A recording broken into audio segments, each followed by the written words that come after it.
The Government of India has put restrictions on Chinese companies investing in or acquiring Indian companies. From now on, Chinese firms would require prior permission from the central government for the same. Earlier, automatic FDI was possible from foreign countries including China. As per the notification released on April 18, FDI from countries sharing a land border with India would require consent from the central government.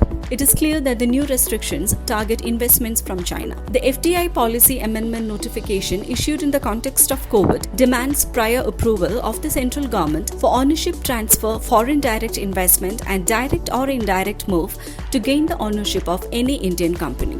The new decision may adversely affect China's investments in Indian companies, including startups. Currently, major unicorns including Paytm, Ola, BigBasket, Byju's, Dream11 and MakeMyTrip have investments from China. According to think tank Gateway House report, Chinese investors have $400 billion worth investments in Indian startups. That means 18 out of 30 unicorns in India have investments from China. Alibaba and Tencent, China's top tech companies, are the key investors in Indian startups. The centre has taken this crucial decision as investments from China in Indian infrastructure companies and financial institutions have been on the rise lately.